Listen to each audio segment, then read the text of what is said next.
Welcome back, folks. This is our Wednesday interview show. It's episode 242. I think that's quite an achievement in its own right, really. And we've got a fantastic guest on the show. I've been wanting him to come on the show for quite a while, actually, and he agreed. He's a really busy man. And it's Scott Bollinger. Would like to introduce yourself, Scott? Yeah, I'm excited to meet the guests, the exciting guests that you have today, too, because I'm not that exciting, but thanks for having me. So I think today we're going to be talking about the WordPress product market. My name's Scott. I worked on AppPresser and Hollerbox, and I write articles sometimes. Yeah, I think you're like most really very excellent entrepreneurs and just really interesting people who underestimate yourself a little bit, Scott. I think Scott's been one of the more interesting WordPress developers and entrepreneurs is a slight understatement. But let's get right into it. So, like I was saying before we went live, Scott, and which I really meant.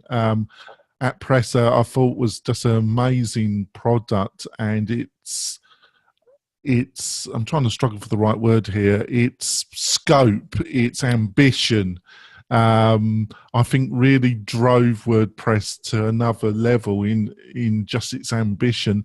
What led you to, because you're the joint founder, what led you and your other joint founders to develop the product and go for it, basically?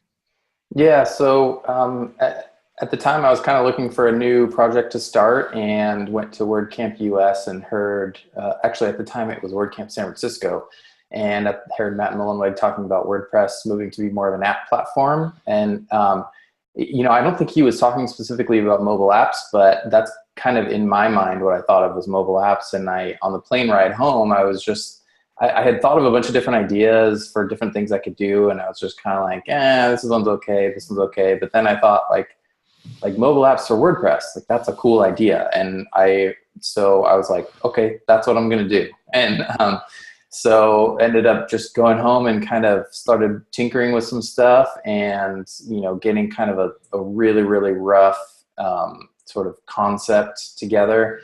And then, approached some partners and joined up with, Brad, Brian, Lisa from Web Dev Studios, and we kind of got to work on it. A great team, got a great reputation in the WordPress ecosystem. So how much was their help really necessary to get this moving into actual commercial product? Well, it was great. I mean, we kind of worked together and built the initial product, which was an interesting journey because we had no idea how it would work, because we wanted to, have a plugin that, for example, shows a button for the native device camera. So when you click a button on a WordPress page, it'll open up the native device camera, and then eventually we got to the point where we could actually upload the image to the WordPress media gallery. And, having no prior mobile app development experience, we had no idea how that would work. And actually the way that we built the initial product was very different from how most people were building mobile apps at the time. And so it was an interesting journey. And excuse me. And we kind of, each feature was like that. It was like, okay, now we have to figure out geolocation. Now we have to figure out, like push notifications. That was a big one. We're like, we have no idea how this works. So, all right, let's figure it out. So how do we send a push notification from a plugin? And when it worked, we were just like, oh crap, it works. And so multiple points along the way, I was like, I don't know if this is going to happen, because if we can't make these features work, then we don't have a product.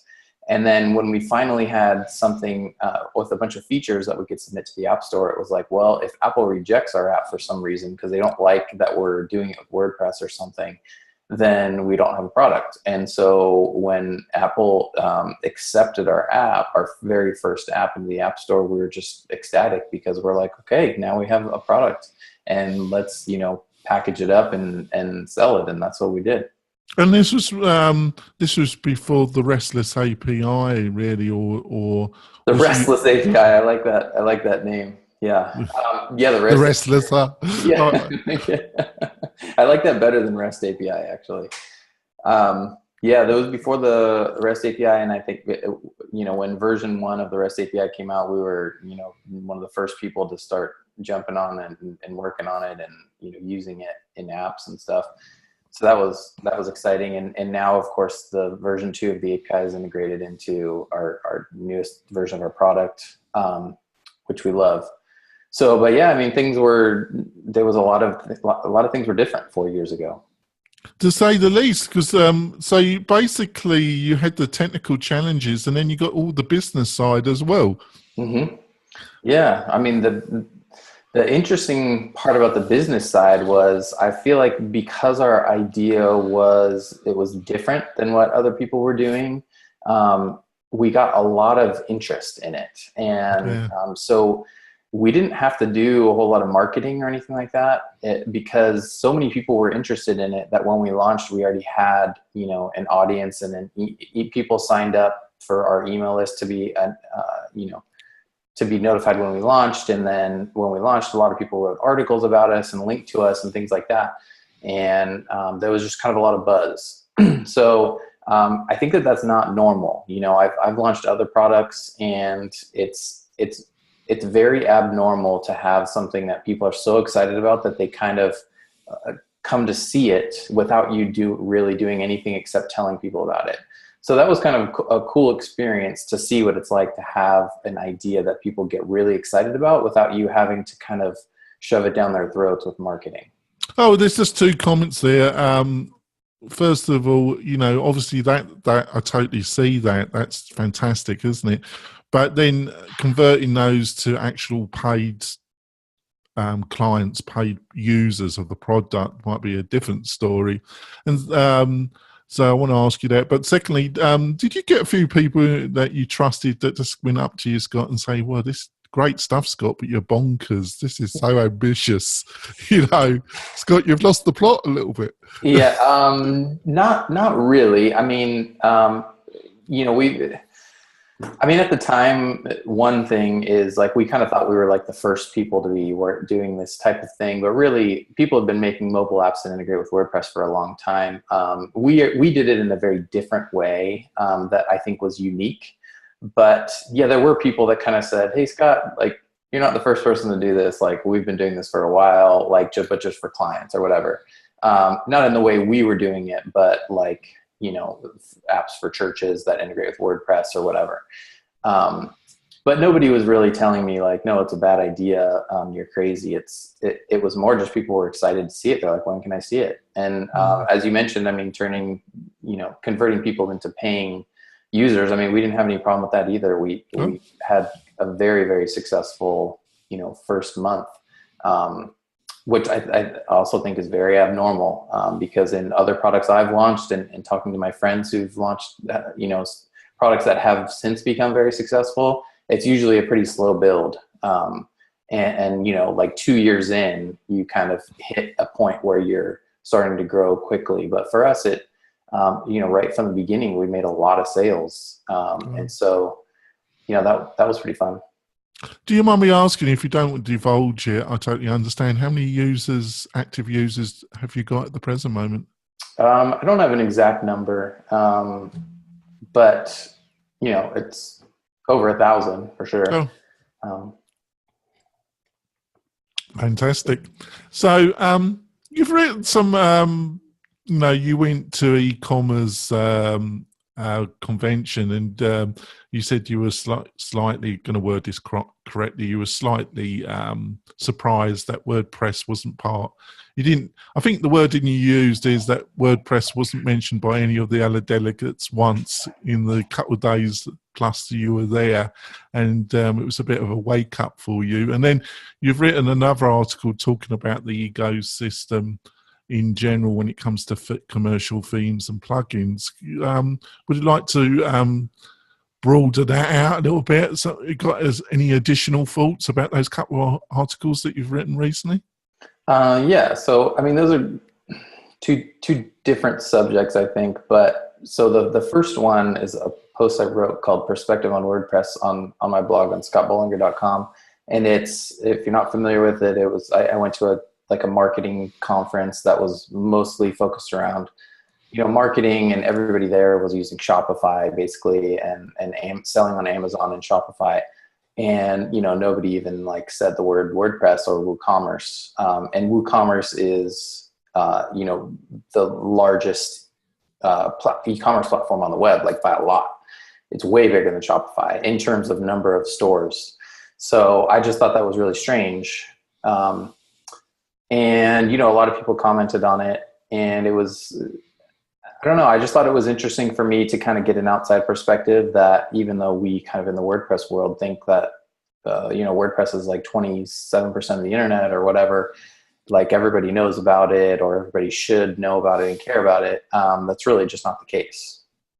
No, not at all.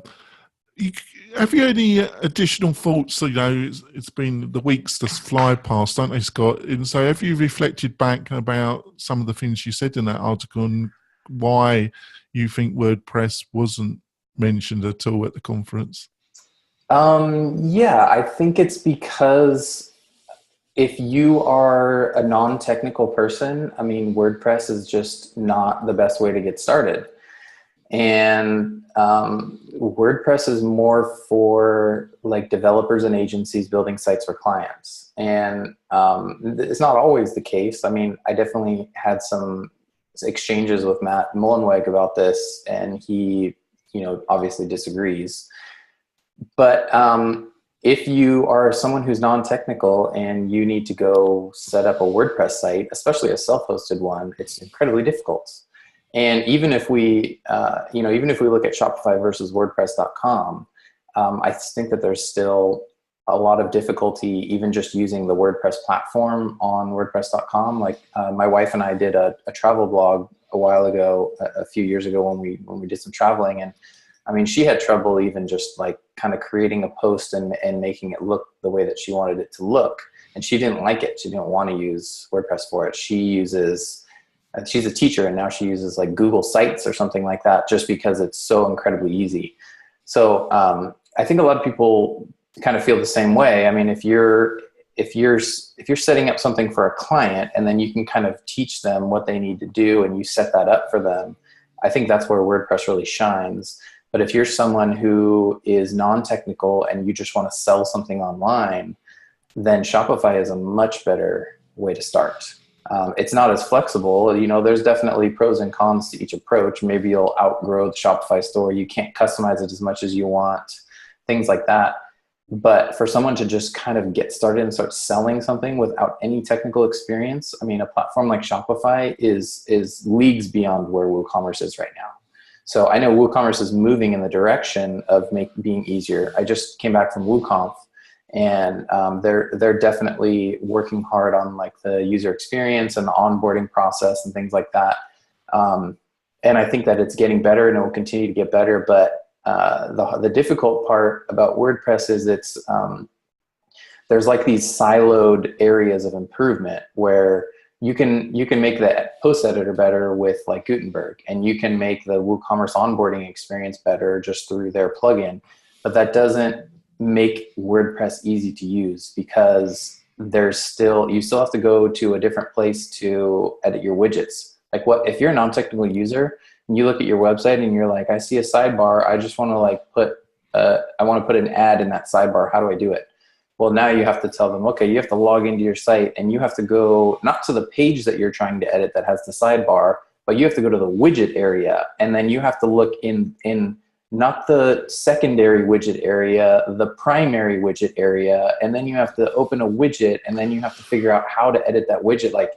That's ridiculously complicated to just put an ad in the sidebar on a page, So it's kind of this problem that we have with just the way WordPress is made. And I'm not saying that it's bad that WordPress is that way, or that anybody did anything wrong in the way that they built it. I'm just saying this is where we're at with the platform, and it is not easier for non-technical people to use, and it's not going to get there anytime soon with just siloed areas of improvement. But I don't want to say that people working to make WordPress easier, like the core team and Gutenberg and all that kind of stuff, I'm not saying that they're doing a bad job or anything like that. I think they're doing a great job, and we're moving towards something that's getting better iteratively, which is great. But it just is not going to be anywhere near Shopify type of experience or Squarespace type of experience anytime soon. But I will also say a caveat to that is that there are lots of things that WordPress has that Squarespace and Shopify don't have, like the plugin ecosystem and the amount of customizations you can make and things like that.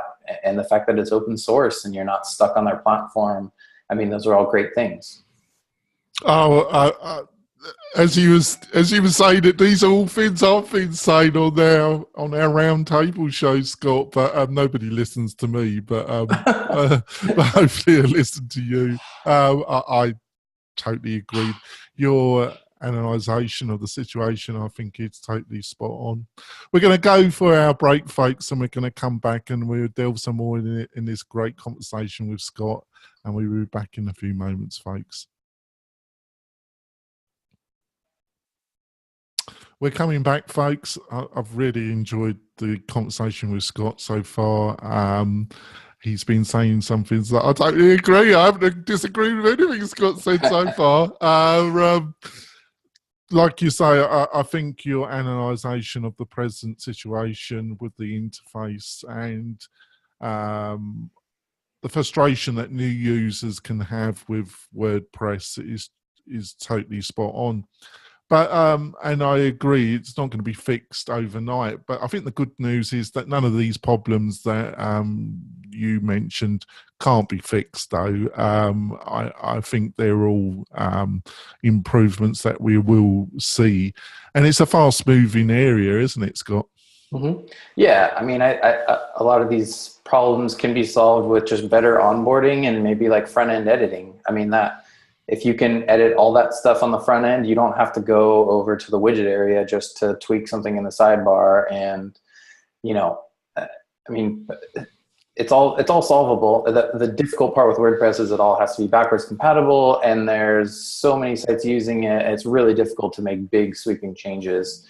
And that's why platforms like Shopify and Squarespace, where they can start somewhere that, well, first of all, it's a hosted platform, so it's kind of comparing apples and oranges, but they don't need to worry about all these problems that we have to worry about. And like I mentioned in my article, even though I'm comparing self-hosted WordPress to hosted platforms, it is apples and oranges, but at the same time, the end consumer doesn't care. They don't care that they're going to be stuck on a proprietary platform. They don't think about that. If they do think about that, they wouldn't even be going to those platforms. They'll hire a developer to pay for WordPress, or they'll tinker around with it themselves. But the thing is, if you just want to, like the people at this conference that I was talking about, if you're just like, I want to start making money selling, bacon on a subscription. Like I met a guy who sells bacon. He goes and sources like this really good bacon locally, and he sells it in like subscription-based product where he sends people like packages of bacon every month. And he's not a web developer, and he doesn't want to mess around with the tech. He just wants to sell the bacon. And so if you were to, I just want to sell the bacon. Yeah. He wants to make bacon. He wants to sell it. He wants to bring it home, all that stuff. So, so if he just wants to be like, I just want to sell my bacon, if he were to ask me, hey Scott, what should I do for my website? I'm not going to tell him go buy a domain, go to like a hosting platform and set up a host, go install 20 different plugins, go configure your taxes and your shipping and all that kind of stuff in WooCommerce, get a theme, all this kind of stuff. That's ridiculous so I would just tell him, no, just go pay Shopify, and start selling literally tomorrow, So it's really hard to compete with that. Well, no, and it would be, you need to prove the concept that there's a market and there's some interest in your bacon. To start off with, there's a lot of business issues and that you've got to deal with an initial startup situation. So the last thing you need is to get yourself in the trenches with WooCommerce, really. But at the right moment, it's the right choice at the right moment, isn't it, Scott? So on to your second article. I just want to, which I agreed with, and you know, it's a consequence of a maturing market, isn't it? I think that was the key thing that you were pointing out. You know, what was appropriate 4 or 5 years ago isn't particularly going to work for you in 5 years now, basically. But I think I just wanted to put this to you.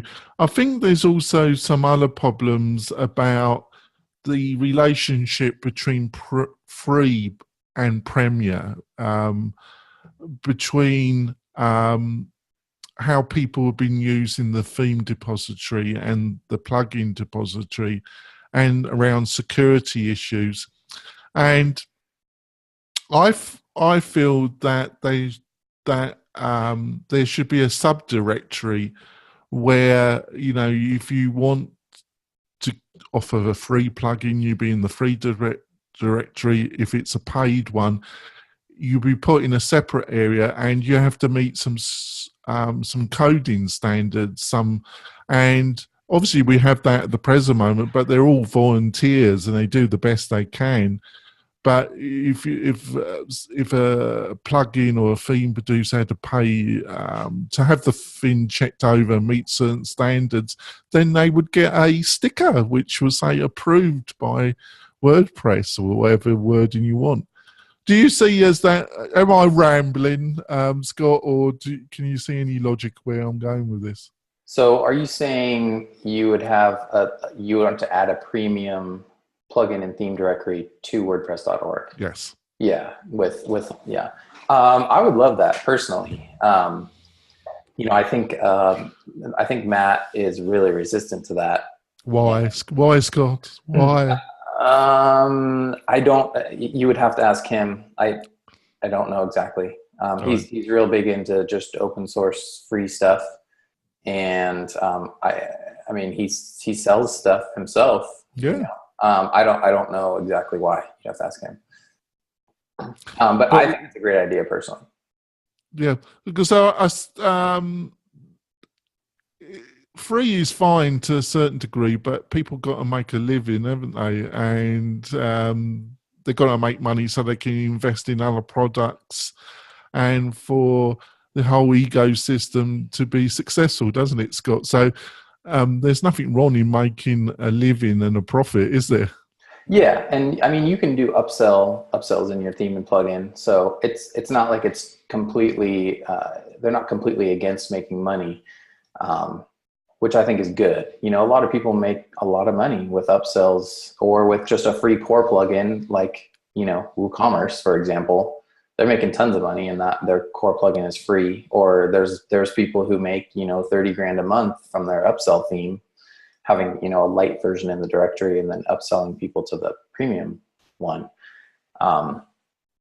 But yeah, I think just a straight premium only directory would be really nice for people because it could be vetted. And, you know, marketplaces like Code Canyon and ThemeForest that do this now are obviously very popular. But, you know, it's the stuff that they're selling there is questionable as to whether that's actually good for WordPress.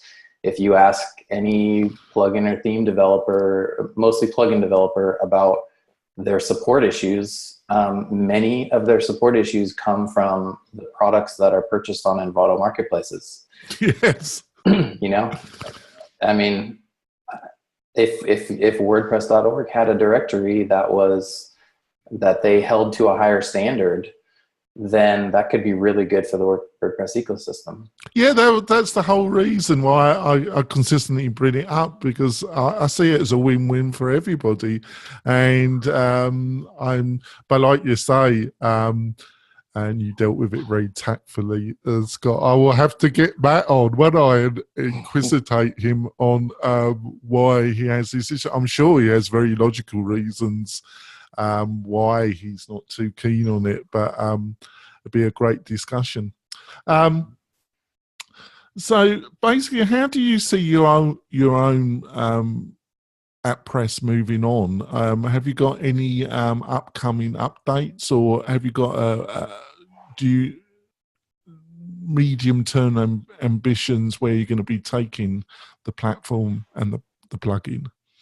Right now, we're just kind of focusing on AppPresser 3, which is what we released earlier this year. So, it's not, the new platform's not even a year old yet. Mm-hmm. So we kind of moved to a software as service model we still have plugins and a theme that integrate the WordPress features, but we have a cloud-based app builder, which is a much better experience for our customers because they don't have to be trying to put together an app in their WordPress admin mixed up with their site and everything. It was, not ideal to have it that way. So with the cloud-based app builder, now we can do things like host push notifications for people to make it easier. It's a better experience for them to actually build the app. And so we're just kind of working on that, iterating on the platform, making it better where we can. Another reflection I want to give you, when I was more active in doing actual websites, as having clients, you had a lot of people say, well, I don't need a website, I just need an app. And no, they needed a website and at some stage maybe an app. There seemed to be a lot of that conversation. Do you think that's clarified a little bit more with as time has passed about when an app is, when you need that app and when you really need a website and the difference between the two, really? Yeah, we don't have a whole lot of people coming to us to build just an app. There are the occasional few. But usually it's people who have a website and they're saying, I want an app that integrates with my website. And that way, we can send our customers push notifications and they can, have our app to sort of stay up on, things that are happening. A good example of this would be at WooConf. I was at WooConf and not saying anything bad about them, but they didn't have an app and I wish that they did. And the reason why is because we were supposed to go to the website to check the schedule, and then we were supposed to be in like a Slack community with different channels to be checking for announcements and interacting with other people at the conference and things like that. And then there's also like Twitter hashtags and things like that. And I just found it like a very disjointed experience, and I had a difficult time keeping up with what was happening at the conference. So if they had an app where it was like the most recent schedule, they could send push notifications when there was like a major change or a big announcement, something like that. I thought it would have been really great for them to have that. So that's kind of the niche that we're trying to fill is, WooConf needs a website, but they, events like that would also be really well served having an app that does kind of the things that I described. Well, I think we're going to wrap it up for the actual podcast part of the show, but we're going to be continued. Scott's been generous with his time and so he'll continue the discussion, which you'll be able to see on the WP-Tonic website in the next couple of days. So we're going to wrap it up for the podcast. So, Scott, how can people get to know more about what you are up to and about the products which you're involved in? Best place would be on my website, scottbollinger.com. And you can also find me on Twitter under the same thing, @ScottBollinger. Oh, thanks, Scott. Really enjoyed the discussion. I think in a half hour we've covered some territory, haven't we? We have really. You've dealt with my questions very logically and delicately as well. It's much appreciated, Scott. Folks, like I say, on Wednesdays we have our interviews, and on Friday we have our roundtables where we have a great panel, WordPress junkies and experts, and it's just a really great laugh. Like I say, you'll be able to see both the interview on our Facebook page live at 9 a.m. Pacific Standard Time every Wednesday. And on Friday, we start a little bit earlier, 8:30 Pacific Standard Time. And you can watch that on the WP-Tonic Facebook page as well. If you really want to support the show, please leave us a review on iTunes. It really does help the show. And if you've got anybody that you want to be interviewed, come on, Matt, please come on the show. I love to inquisitate you slightly. Or any topic you like us to cover, just email me at jonathan@wp-tonic.com and we'll get on it. Or just leave a comment on the WP Tonic website. That's less. I've been rambling a bit, haven't I, folks? But there's a lot to get through. But we'll see you next week where we have another great WordPress interview. See you next week, folks. Bye. Right, on to the bonus content. So, the topic that you suggested about pricing. Pricing's a difficult one, isn't it, Scott? You know. Mm-hmm. So, what's your thoughts about some of the things you've been seeing being remarked about pricing? Yeah, so I wrote an article for Post Status, and it was about how the WordPress product market is changing and it's getting more difficult to, bring products to the market. And there was some comments on it just today, actually, that were interesting. I mean, one guy in particular was saying he doesn't like the fact that WordPress plugin authors are now charging subscriptions. So he says, man, he wrote a lot, so I'm trying to give him a quote, but he said, our clients don't want to pay thousands of dollars for a new website and be told that a theme and perhaps a dozen plugins each have a yearly cost, so they will also have to pay, $600 a year or whatever to the plugin and theme authors, and he feels like this is holding them hostage. So there's a lot of, yeah. Well, it's like most things, Scott. There's a little bit of truth to it, but there's also a lot of hot air as well. Yeah. So I interrupted you. I'd love to see how you're gonna tackle this one, Scott. Sure. So basically, he says, there was some comments that say, well, as plugin authors, we need to put food on the table, and if we don't charge recurring subscriptions, then we're working for free. So the guy said, hey, I think you should charge me once, and then you should support your code for 3 years. And it's like, okay, well, 3 years from now, I'm still writing code that you're using and you haven't paid me in 3 years. Like, how am I supposed to stay in business? So, a couple thoughts around that. I mean, I understand where he's coming from, that it's difficult to kind of be paying all these subscriptions to people and handing those off to your client. And it's kind of annoying, and I get it, especially in the WordPress marketplace where people are used to paying a single fee or, a lifetime license, because this is what we all used to charge like 5 years ago. And just recently, within the last couple of years, everybody started moving to recurring payments. So I think that there's a little bit of people who expect a certain thing are now moving to recurring payments, and they don't like it.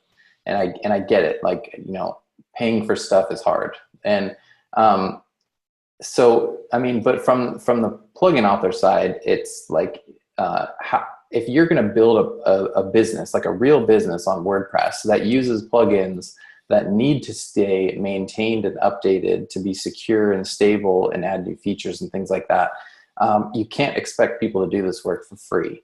So if you don't pay them recurring subscriptions, then what's going to happen is that eventually that plugin author will go out of business, and then you will not be able to use that plugin anymore.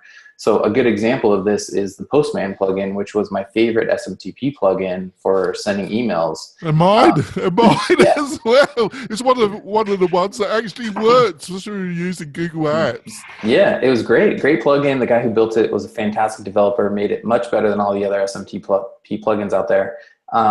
And I used it, I recommended it for a long time, and then all this guy stopped developing on it, and it got a security vulnerability in it. And yeah, well, that's a whole story in its own. But the good news is somebody's taken it on, and it's been forked, hasn't it? Sure. But let's just say, I mean, it got forked. You could say, hey, I could use the fork. That's cool. But I mean, what if you're like an enterprise level business, or you're, a normal small business that's doing, a decent amount of money every year, and you built your business on sending emails with this plugin. And if all of a sudden your website gets hacked, To be flippant, Scott, you need a good support company, don't you? Yeah, definitely. I know somebody that runs one. Yeah. So I just couldn't resist it, Scott. Definitely. I just couldn't Definitely. resist. But then you're paying a recurring subscription, right? Like to somebody. Like you have Terry. to, the point is that this plugin developer disappeared because nobody was paying him to stick around. Yeah. And so the same thing's going to happen with all of your other plugins and theme. If you say like this guy did, like, hey, I should pay you once and you should support me for 3 years. Well, guess what? 3 years, the guy's going to go out of business because nobody's paying him to stick around.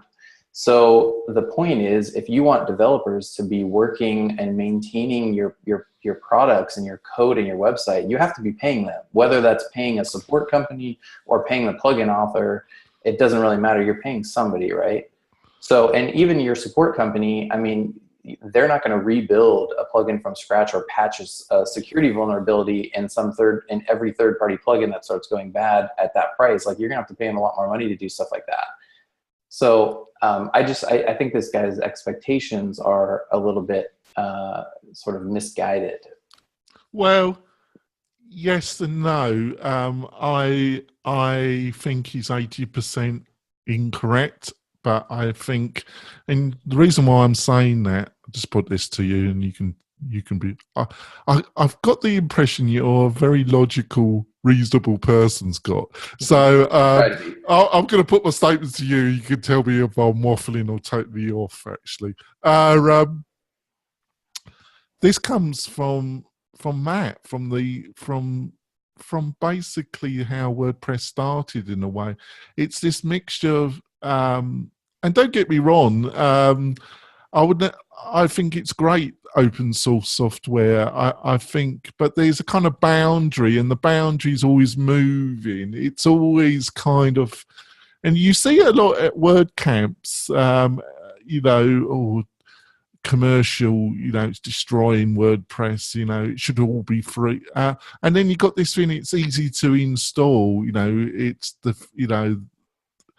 easy to install and it's easy to use. No, it isn't. There's a lot of marketing that I wouldn't say is untrue, but it's had consequences. What do you think about those remarks, Scott?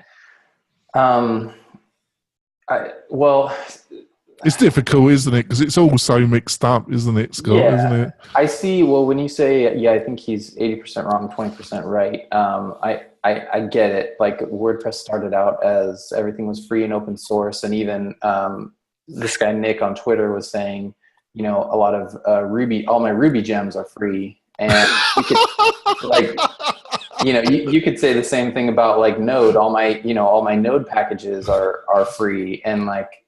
It only took you 10 years to learn it. I'm sorry. Yeah, go on. Yeah, but the thing is, if you're like, that's cool if you're just kind of doing your own thing. It's your blog and you're tinkering around, or like you're a developer and you're going to keep updating all of your like Node dependencies and your gems. But like the normal everyday person who's going to be running a business needs someone to handle that stuff for them. And eventually you're going to have to pay for that. That's just the way the world works. And for me personally, as a business owner, not even as a developer, I am super happy to pay Pippin and his team to keep easy digital downloads up so that I can put thousands and thousands of dollars through it every month and not have to worry about it.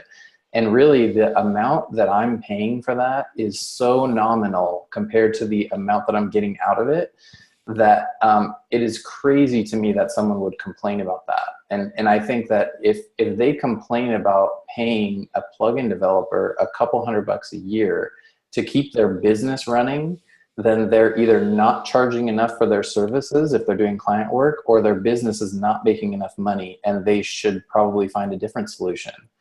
But the thing is, what you're doing is you're getting a team of developers who are supporting you and giving plugin updates and security patches and things like that. People who charge $150 an hour plus, if you were to hire them on the side, you get a team of those people who will answer your email within 24 hours, who are pushing out security vulnerabilities, and you're paying them what amounts to probably less than $1 a day to keep your business running like that. It's crazy to me that people can complain about that.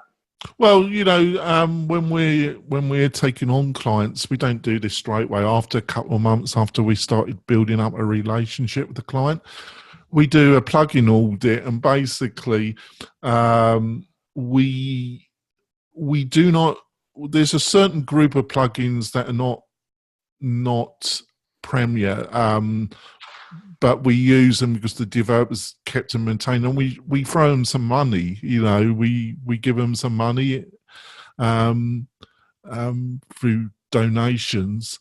But if it's core functionality, we really advise the customer to go to a Premier plugin or upgrade to Premier. And we do have some insane conversations because it's clarified then the kind of support you're going to get, blah blah blah. But our conversation's gone. I feel has gone round in a circle really, because it's gone back to what you said about Shopify. Because I really think, and I think you're going to see this with the hosting providers. You see the relationship between the major hosting providers and WordPress change in the next couple of years anyway. But you can really see where a lot of people are better off going to a hosted solution, aren't they? If they're not prepared to spend the money on is really still an excellent deal, isn't it, Scott? Yeah, I mean, there's a lot that can be said about hosted solutions, and I know there have been large shops that have moved from WordPress to Shopify, from WooCommerce to Shopify. But WordPress still has a lot of advantages. It still is the most flexible. It's still you're not stuck on someone else's proprietary platform where they can kind of make decisions that affect you at their whim. It's open source. There's a lot of people who know how to work on it, things like that. So, because this is another interesting concept. I've never, apart from initially starting and proving concept, I've never come across a bog standard e-commerce site in my life. There's always some element to their business model that means that at some stage, for them to get the most ideal setup for their business, they're going to have to probably leave a hosted platform, aren't they? Yeah, and it depends. Like the site that I know of that moved from WooCommerce to Shopify, they were very cookie cutter. Like they sold one type of product, and it was like all the same price, and they just needed to do a lot of volume of a really simple product. But you're right. I mean, every store is unique, and they want to make a lot of changes, and so being on a platform like Shopify, it doesn't allow them to make as many changes, and certainly not as easily. And so with something like WooCommerce, I mean, they can just really kind of edit and tweak, to their heart's desire. And you got all the benefit of the plugin environment because, there are other platforms, other e-commerce platforms out there, and I've worked with some of them. And I'm not going to derate them on air, but where you're getting the strength with WooCommerce is just the ecosystem, isn't it? It's so massive, isn't it? Mm-hmm. It is. Well, I'm a bit in my mind about taking up too much of your time, Scott, because I know you're a busy guy. But I think it's been a fantastic conversation, Scott. Thank you so much for coming on the show. Hopefully I haven't put you off for life and you'll consider coming back. And I think in 45 minutes we've covered a lot of territory, haven't we? Yeah, definitely. Well, thanks for having me on. It was fun. Right. Once again, just for the end of this part, how can people get hold of you, Scott? ScottBollinger.com and Twitter @ScottBollinger. And you'll be pleased to hear, folks, I'm not going to go through all the ramble that I did at the end of the podcast. So we're going to end it now, folks. Hopefully you've enjoyed it. Leave some comments in our Facebook page or any suggestions of people you want us to do. That would be great. And we'll see you next week, folks. Bye.